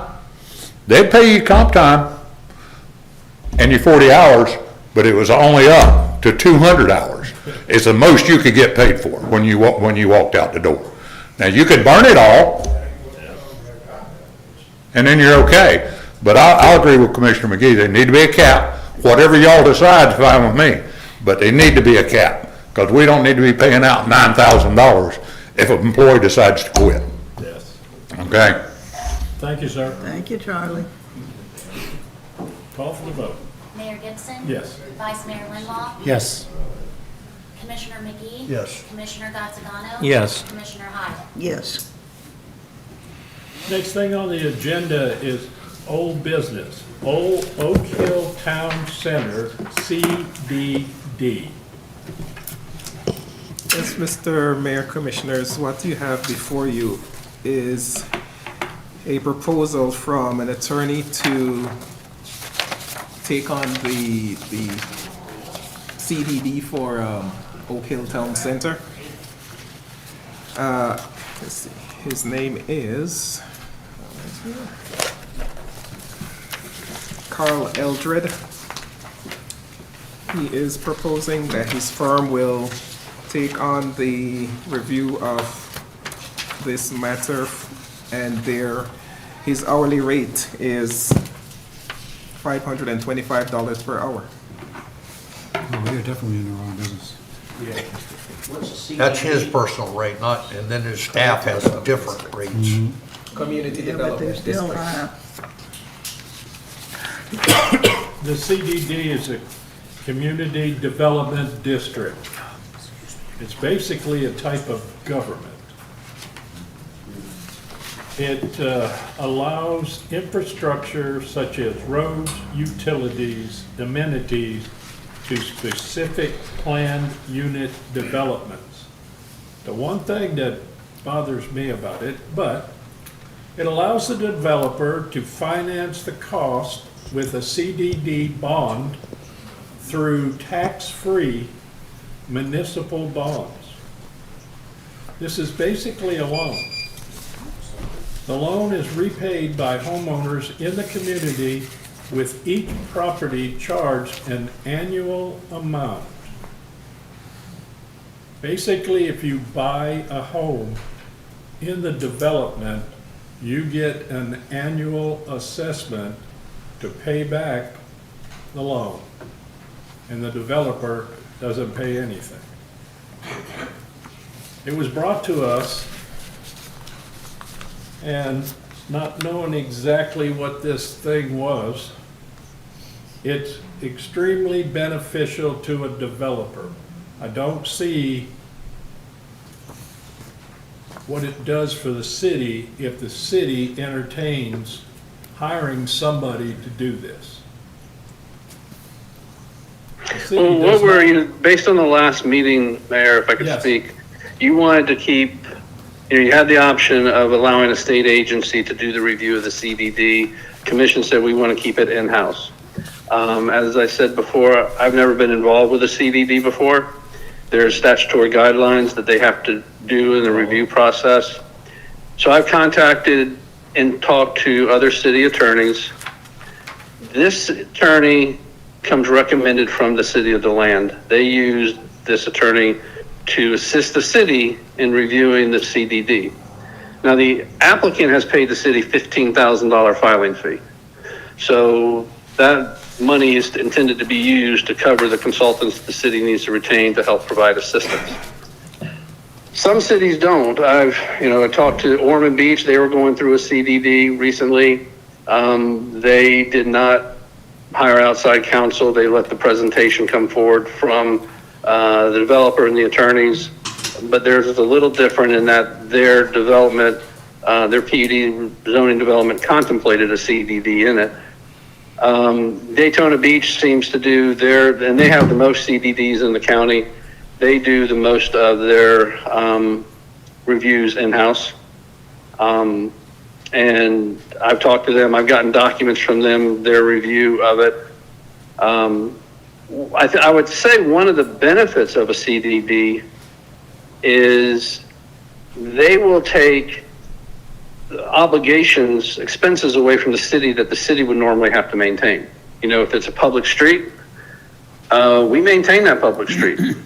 A CDD will maintain it. And they don't get any credit or tax reduction for them assuming the obligations that the city may normally accept. They will take care of all the stormwater, the water, the utility, all the utilities. They're responsible for maintaining that, and that's what their assessment is, and that does not come off of what our allowed assessment is. So it does not impact our ability to tax. We are not liable for the debts that come out of this, and it relieves the city of obligations that the city would normally pay for public right-of-ways, public utilities, things like that. So there is a benefit to it, but I do agree, large part of this is it creates the ability for the developer to access an alternative form of financing for the project. But I have not been involved in one before, the creation, the review of it. So my understanding of it is what I read in the law, what I've read in articles, and my conversations with other, city attorneys who've gone through the process. The hourly rate is very high. There's no two ways about that. And if the commission doesn't want to pay that higher hourly rate, I will obviously do the absolute best job I can for y'all. A lot of this will have to be done by a planner. A lot of the review that's necessary will be done by a planner. And, you know, we're seeing if our current planners have the ability to do the necessary review. If not, we'll have to go out and get proposals from other planners to do it. But all that will be paid for through the $15,000. And if you don't spend the $15,000, you don't have to do an accounting to the developer and give back the money you didn't spend. If you only spend $10,000, you get to keep the other $5,000. So. How much did you say the attorney's rate was? What's that? That's his, and then there's 150 to 290 for his staff. What's that? I couldn't hear. There's also in here, it says that for his staff, it ranges from 150 to 290, 295. Well, just for his fee, it's 28 and a half hours, people. I think that's pretty high. And I don't know, what's the 28 and a half hours? That's how much it would take to spend that $15,000 at $525 an hour. And that doesn't include staff, doesn't include planners. When Jerome and I talked to him, he estimated that the cost would be between $5,000 to $7,000, in his opinion. But, you know, we can't hold him to that. We can't? No, he's just saying that's what he projects it would be. If it was, you know, attend how many meetings he had to attend in person as opposed to doing it over the phone, all those things affects the cost. So. Scott, Steve McGee, question. All right, that $15,000 is not an all or nothing kind of thing. If the prices go up beyond that, we can go back to the developer and say, you owe me another $3,000? I'm not so sure about that. I don't think so. Did we ever get the other 5,000? The loss, that's what their filing fee is. I gotcha. I'll have to go back and see if it says 15,000, and if there's more, we can ask for more. I think it just says it's 15,000. He said the law sets the fee. State law sets the fee. But I believe what we just passed on our impact and assessment fee was the cost, whatever the cost was to us. Yeah, the state will trump our laws. Oh. Yeah. Of course. Jerome, Janet here had submitted a letter to you asking to be able to give a request for promos. Or my firm would be interested in putting in a proposal if you decide to seek outside assistance. And then you had to respond back saying. Her proposal is for planning services, which we, you know, if we decide we need to go out for planning services, she's more than welcome to submit. What we're just talking about here are legal services. I gotcha. Is that right, Janet? Yeah. I guess the mayor would have to decide that. Janet Shiro, 148 William Street, Edgewater. I don't really think the statute says you have to have a lawyer or you have to have a planner. You just have to understand the issue enough to make an informed decision. Then the statute provides exactly what you know, the parameters for your decision making. And then you write up the ordinance, which there's a lot of go-bys. You don't have to invent this wheel. Like he said, there's plenty of other cities who have done this before, and you can find go-by ordinances or whatever, so you're not beginning from scratch and paying a lot of money. But the basic... I agree with that. There, you know, I have a copy of Daytona's recent ordinance that they adopted, and I've shared that with Jerome. But there's some analysis. Obviously, there's a determination that the CDD is consistent with a comprehensive plan. That's probably going to take a planner. There's an analysis that says the CDD is the most effective way to I think, and I'm paraphrasing, most effective way to finance the development. That's kind of broad. I mean, does that mean we have to go through and analyze all the other various ways to finance this development? You know, that's kind of the question I sort of have. That's one of the 5 or 6 criteria that are supposed to be looked at. So. And Thank you. honestly, what I am, other than DeLand, who hired this attorney, like I said, everybody else seems to do it in-house, and they pretty much seem to defer to the applicant and the applicant's attorney to present all the necessary information for the governing body to make the decision. I don't see a detailed analysis being done by staffs that I've asked for them, and they haven't done detailed analysis of the CDDs. They let the applicant do the detailed analysis. Let me ask a question here. Again, Scott, this is Steve McGee. We don't have to give them or make a decision on this now. Can you bring up, or we have a workshop where you go over Daytona or Ormond CDD and kind of explain what they are, and then we make a determination of whether we think we can make the decision without additional legal? Yeah, I mean, we can, for the next meeting, I can gather up information. You know, I already sent Jerome a copy of Daytona's more recent CDD. I can get Ormond's that they just approved. Theirs is, like I said, is a little different because they had theirs incorporated into their PUD to be done. But I can get this, you know, I'll try and gather as many CDD forms as I can and put those on there so you can see what the ordinances are. And I'll send you the statute and highlight the relevant areas that we need to evaluate, that the commission needs to evaluate to make the decision. Yeah, I think that would give us more information about And how I get, you know, one thing I would like to know too, just, and I can try to figure this out, or staff can, how many CDDs in Volusia County have actually been denied? Or has everyone been approved? Every request for a CDD been approved? Or has anyone actually ever denied a CDD request? I don't know. I don't know. I got my guess, but I don't know. But then what's the city's, I think the cities should just approve it because it relieves the city of financial obligation. But I don't know that for sure. But I'll try and find that out. I respectfully disagree that we should just ask the commission to approve it without understanding what's. I didn't say that. I didn't say anything about them not understanding. But you're saying just because there's never been one that's been not I'm approved. saying this, if one has never been denied before, that tells me a lot of cities, like I said, defer to the applicant to do the presentation. You know, but whereas if governing bodies have denied a lot of CDDs before, we can look at the basis for those denials. Yeah, and there's a lot of data out there on these CDDs. They may, in the very near future, overtake the amount of municipal governments there are in the state. So there could be, but there's certain things that they don't have the authority to do. And they go under.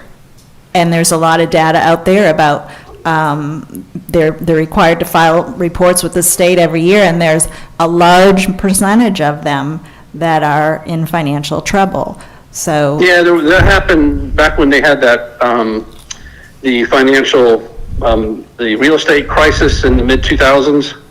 I read some things where they did have a lot of financial problems. well, yeah, and you can look at last year even. I think there's there might be 700 of these floating out there, and a couple of hundred of them are in some sort of financial distress. So it's not all a rosy way of going about We things. need to gather the information before we make a decision.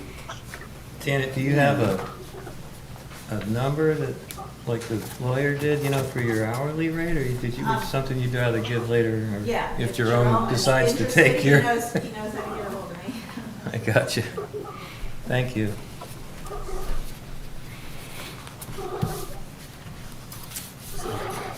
next meeting, I'd like to defer the decision until we can get Scott to come in here and go through examples and here's what the process was, here's what they did, here's what they sought information, here's who provided that information. Yeah, I think that $525 an hour is a little high.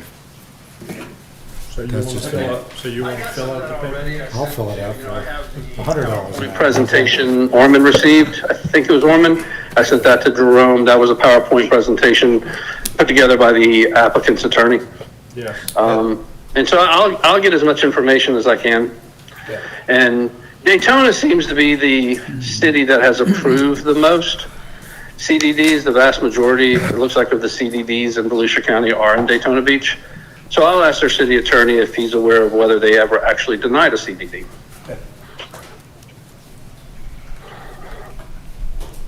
Well, I agree with Commissioner McGee.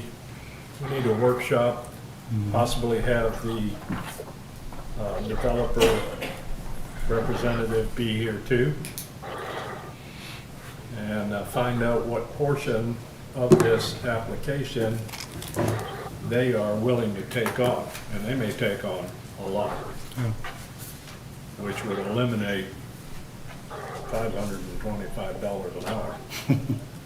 Well, that's not coming out of our money. Well, no, it's not, but It could if Yeah. it was over. Burned it up. Eventually it will. I wouldn't even qualify as their staff at what I'm paid. Yeah. So I'm probably around paralegal compensation.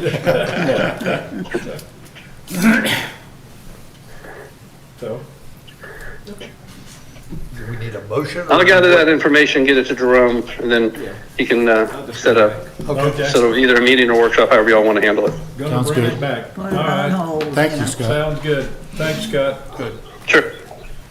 All right, let's move things forward to no new business. City goals still remain the same. Where are we at with engineering with Mead and Hunt in the county?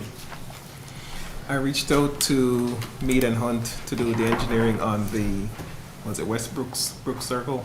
Right. They're still working up numbers for me. Okay. I haven't heard anything back from them as far as that's concerned yet. What else was there? I think that was it, sorry. Hey, gotta have the numbers. Yeah, okay. Boards and committees. Mike Garman? Thank you. First item is we can move that clock. It is now not visible to anybody on the south side of the aisle. That one right there. Well, it's wrong anyway. No, well, anyway, okay. Second item involves the discussion that we had about RPUDs. As you know, my development's an RPUD, and it really should have been rural residential, but we didn't have that zoning classification at the time, so I wound up with RPUD. National Association of Home Builders says that about 25% of the cost of a new house is paper. You can't live in it. A house that costs $300,000 should cost $225,000. The buyers get to pay for the paper. From my personal experience, if I were rural residential, I have spent tens of thousands of dollars complying with RPUD regs. I would be rid of the homeowners association, which everybody hates. I would be rid of probably 90% of the code's covenants and restrictions, which everybody hates. So yeah, we really kind of do need to update our zoning requirements to fit what is needed by people who want to buy houses. People are, my buyers and everybody else's buyers are going to pay this stuff. Why should we hit them? Why should we lumber them? Next item is SpaceCom, which is the convention in Orlando. It's in January. I got some of the details. Admission is free if you want to come in and look around, other than parking at the convention center. I suggest you bring your own lunch because their food is expensive and terrible, and definitely bring a sweater because they are very proud of their air conditioner. Now, Friday, Bliss and I went down to the North Brevard Chamber of Commerce event at Kennedy Space Center. We kind of had to skulk around because, we're from Volusia, we're spies. So we went and swiped a bunch of good ideas, and I got a lot of good information from them, which I'm currently digesting. One thing that was interesting about Port Canaveral, They wanted to put a railroad line in there to connect to Florida East Coast and for the use of the Space Center, so they could have container shipments coming in and out. And there was a great big fight, and basically, no, didn't do it. So Port Canaveral is now tourists, and it's full, and break bulk, which is lumber and gravel and stuff like that. So containers go to Jacksonville. I also spoke with somebody who had, I also spoke to Advent, and I'm trying to get him to get a quick care up here. I'm still leaning on him for that. We'll see what happens. I talked to somebody who had a very interesting management series of management seminars. I'm going to take a good close look at them. They are not expensive, and I think if they will do us some good, I'll review them and we can make a decision on them. And that's all I got for you. Thank you, sir. Any questions? No questions. Okay, thank you. Have a good day. Okay. Public Works. Tractor, bush hog.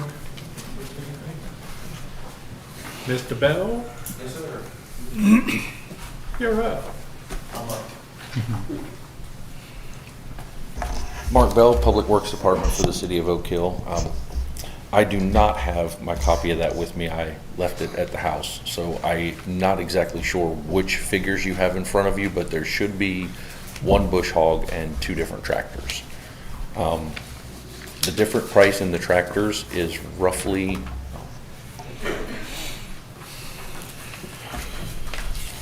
the first one that Tasha just handed me is for a bush hog. Bush hogs vary in price. The one that I selected from John Deere for comparable items, it was the lesser of 2 evils, so to speak. Bush hog brand, Land Pride, and John Deere were the 3 that we were looking at. All of the other ones were a lot more costly, to the tune of anywhere from $10,000 to $15,000 more expensive as far as bush hogs go. And the tractors were the same thing. There are 2 different tractors on here. I know that the tractors are expensive and one is a little bit more expensive than the other, but if I was going to make a recommendation, the one, I believe it's about $2,300 or $2,400 more expensive, but it is going from a 3-cylinder tractor to a 4-cylinder tractor. It's going from lighter weight axles to heavier weight axles. It's just the build and overall construction of the tractor is a lot better. And then you're also not putting as much strain on a lesser horsepower tractor to pull the bush hog. The other nice thing is we will be able to also eliminate not just the Massey Ferguson tractor and bush hog to sell, but also the old blue Ford tractor, because we will be able to couple the box blade and grader blade to the new tractor. So we'll be able to eliminate both of those other tractors with that. It still won't have anything like a bucket or forks or anything like that, because it will be too big of a tractor for that to use around, in the parks or different things like that. It's just too big of a machine. But like I said, the 2 bids you have in front of you are 2 different tractors. The one that, like I said, is about, I think it's $2,300 or $2,400 more expensive, but it is a lot more tractor.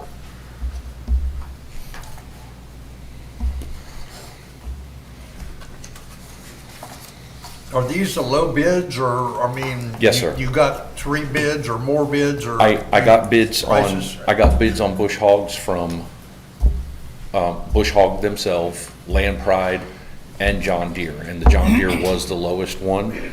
As far as the tractors go, I did have prices on Kubota tractors and John Deere tractors. The reason there's only one John Deere estimate is, like I stated before, with the mowers and other stuff. That is the absolute best price that we can get, because it's on a state contract price, so I can't get you 3. It is a state contract. Yeah, I can't get you 3 comparative John, well, I could, but they'd all be the same. Okay, that's it, because that was a question. Yes, sir. Next question was gonna, if it's a state contract, then I'm good with it. Yep. Okay. And this is also, I know I've mentioned it before, but our relationship with Everglades, if we have a problem with this machine, they will participate in transportation, a loaner machine, and all of the above as far as supplying parts for us at no cost. We actually keep the parts in-house on consignment, so we don't pay for them until we actually have to use them.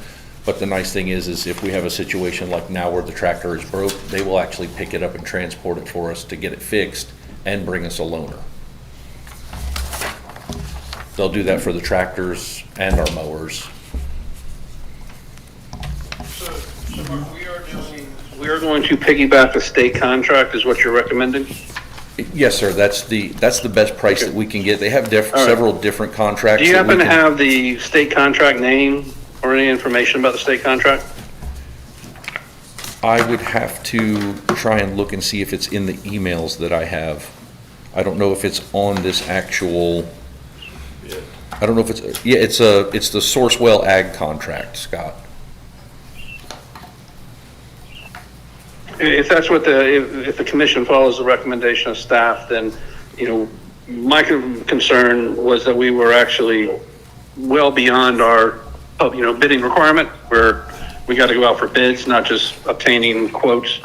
But if we are piggybacking a contract that's already gone through the bidding process, then that satisfies our requirement. And it'd just be good to be able to say, we hereby approve, piggybacking this contract for the purchase of these documents, this equipment. Yep. Mark, both of those things are coming from the same place, the tractor and the bush hog? Yes, sir. So it all falls on the same contract unless we pick a different one, which would be foolish, right? Well, actually, the Bush Hog and the Land Pride were all done on Sourcewell contracts as well. Okay. They have several different ones. They have a Sourcewell, they have one for the sheriff's office, actually. They have contracts. Different ag departments have there's a lot of different entities. The county, all have different contracts with different ones, but generally speaking, everything that I have seen so far, the Sourcewell contract is the best price point for equipment. And all the bids that came through were all through Sourcewell because that's as cheap as you can get them, and they want your business, so they give you the best contract price they can.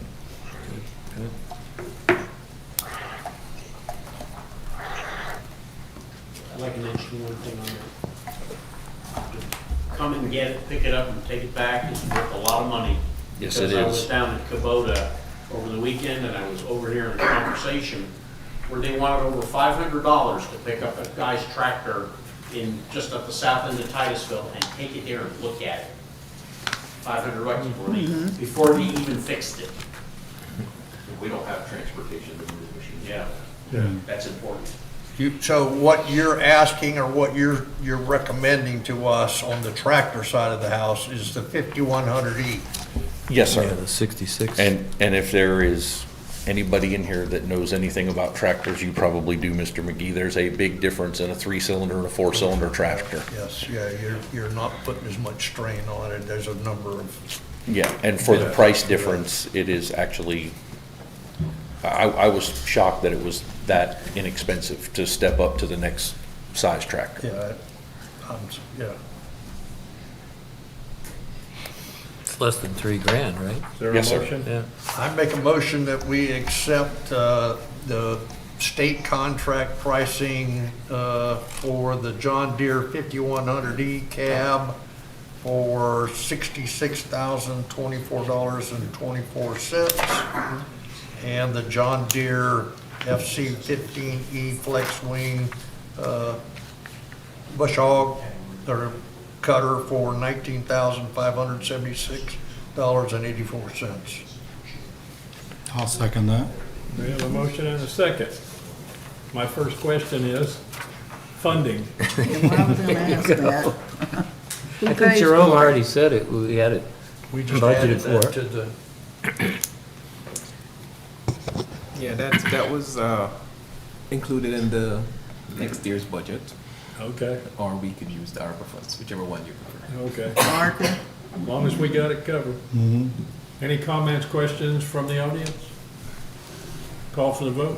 Mayor Gibson? Yes. Vice Mayor Linlaw? Yes. Commissioner McGee? yes. Commissioner Gattagano? Yes. Commissioner Hyatt? Yes. All right, comments and concerns from commissioners. Commissioner Hyatt? I have nothing. Okay. Commissioner Joe?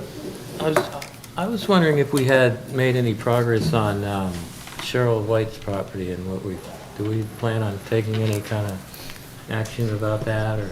Well, Jeff, you don't mind me following, I went over there after 3 very, very hard rains, right? There was no water going from the city property onto that property. And one of the days, we had like 4 inches of rain that afternoon. I had probably 2 inches of water standing in my yard, right, which is not usual, right? And I drove over there, there was we had some pools of water over here, but there was nothing flowing over to her property over there. And then I've come back twice over after a couple inches of rain, and there was no water flowing over there. So no action? Just to follow up on that. There was a puddle, but no water flowing. If I could. Mr. Bell and I had a conversation about that. Because I said, let's get loads of dirt, berm it up, and eliminate any question that the water's coming from this parking lot. Mr. Bell suggested digging a ditch, using the dirt to build a berm. Like they do in the lagoon? Now the water's got someplace to go. Where though? If it's not, you know, because it flows that way naturally, so what would be the plan on where the ditch would direct it to? You know, I know that you're answering the question about her, and I'm adding on, I'm sorry for that, but Oh, yeah. I just kind of would wonder that. Well, if you make it 4 foot wide, 5 or 6 feet deep, now you've got a retention pond. Yeah, I guess you would. I mean, you know, At least we're doing something. because in the stormwater master plan, if I'm not mistaken, they were talking about on the very back end of this property of a large retention pond. I don't know if that would solve the problem up front.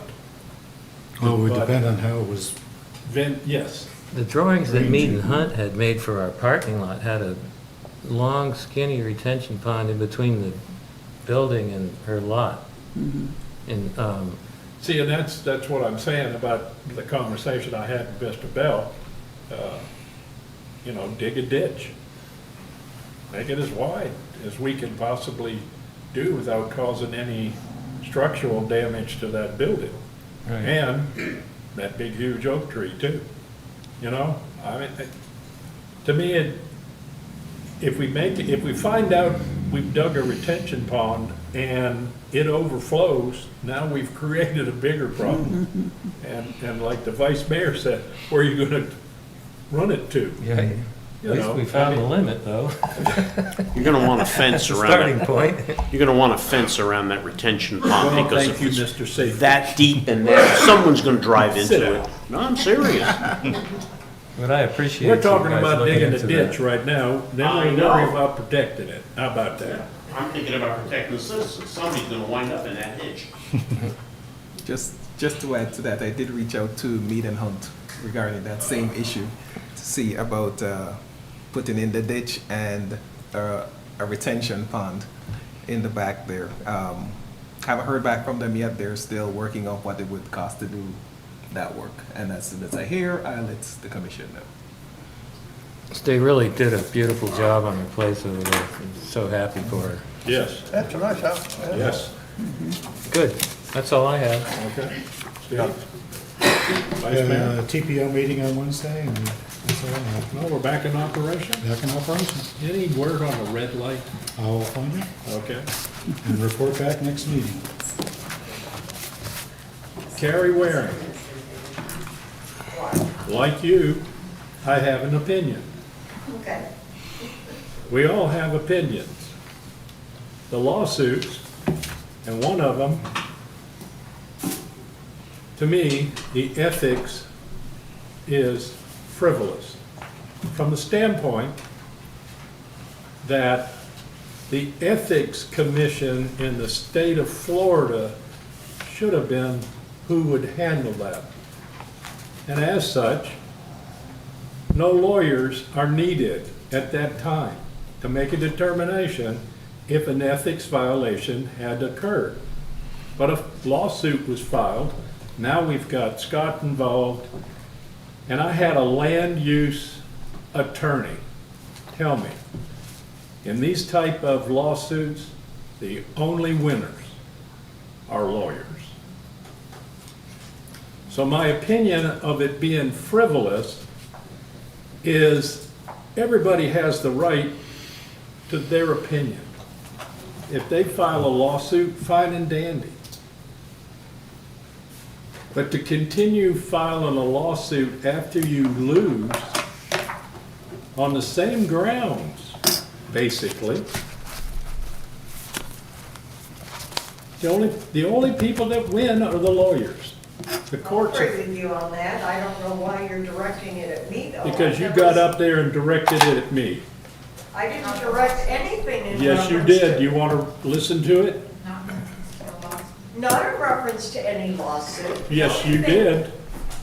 Yes, you did. You stood up there and said, I said the lawsuits were frivolous. I did not say any such thing. Mayor, that wasn't her. I did not say that in any way, shape, or form. Well, then. And I can agree with you that there I can know be frivolous lawsuits. but I did not say that. You withdrew your name from the last one. I withdrew my name from the last one on what? Drollinger's lawsuit against the city? Yes, I you were- did. I asked you, Yes. there was a misunderstanding. What? There was a misunderstanding with the attorney, and it was a simple misunderstanding. I wasn't supposed to have been even on it. You don't have to explain. Well, you're throwing it out in my face, so I will explain. No, I'm not throwing it out at your face. I said that you withdrew. That's it. You Yes. don't need to comment. Okay, but I'm just saying, And I don't I bla- said nothing about a frivolous lawsuit in this town meeting. The only thing I brought up to you were comments about employment and firing. That's it. And speaking of that,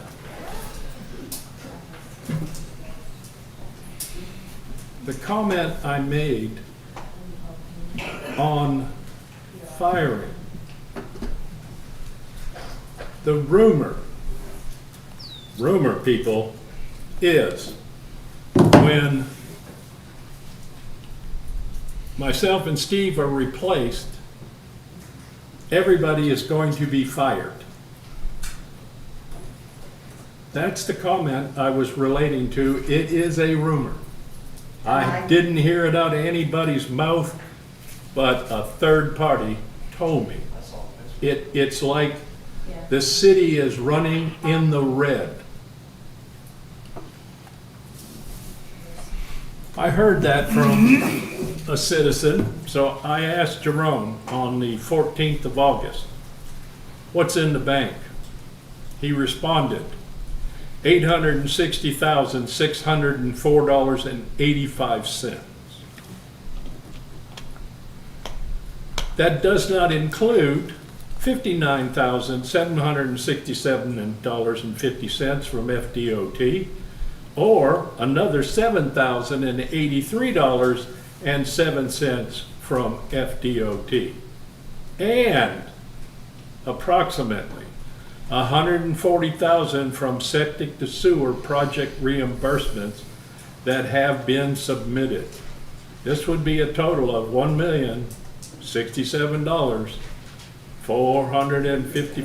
$1,067,455.42. People, this city, whoever's spreading this rumor, the city is not running in the red. To my knowledge, this city in the last 12 years has never bounced a check. Well, I'm not saying that, but I will say this. Jerome sends out financial information, and in that financial information, he is reporting that the income that we are receiving is not equal to the expenses that we're spending, and that we are spending more money than we are taking in.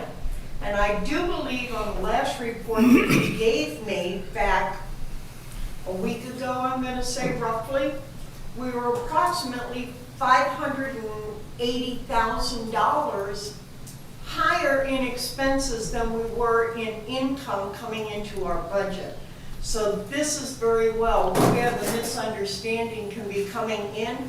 No one's saying anything about the amount of money that's in the bank, because nobody knows what the reserves are or how much money was left over from past. We can only go on the information that Mr. Adams gives us, where he says the total amount of income earned so far this year is X, and the total amount of expenses that we have is Y, and Z is a negative figure. And that, I think, is where the clarification may be coming from. And that's where the figures are coming from. If Mr. Adams has something that he can add to it that says we got more money coming in than we have expenses going out, great. But that's where that information is coming from, just to clarify it. Okay? We have income that's coming in, but it's not like you're getting everything all at once, which you know. So as your money comes in, it will catch up. It's not like every month you're going to be seeing more revenue than expenses. Your year-to-date total of income coming in year-to-date and your expenses year-to-date right now, we're in the red. You're still not, well, we're going to be getting income. The year's not over yet. There's still money is going to be coming in that will offset We also are going to that have a lot negative. more expenses coming out. Don't we get our property tax money in the latter part of the year? So we're gonna show negative in the beginning of the year, and then it picks up again in the end. Yeah, there's, I don't know what else to tell you, we'll be getting the money as time goes by. I am. I'm looking at what we have spent So and what we what is the annual cash Yeah. flow of the city? It's negative for the first couple of months, and then property tax money comes in, and everybody's Yeah, happy. and like the mayor just read to you too, there's also that reimbursement money that's coming in. So all that additional income, it will eventually offset it. So we're not. Great, let's hope it comes in before the end of the year. Motion to adjourn? Is there a second? Meeting's adjourned. Everybody be careful going home.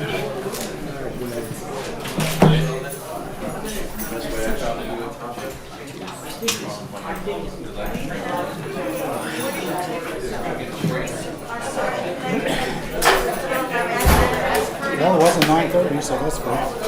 Hell yeah.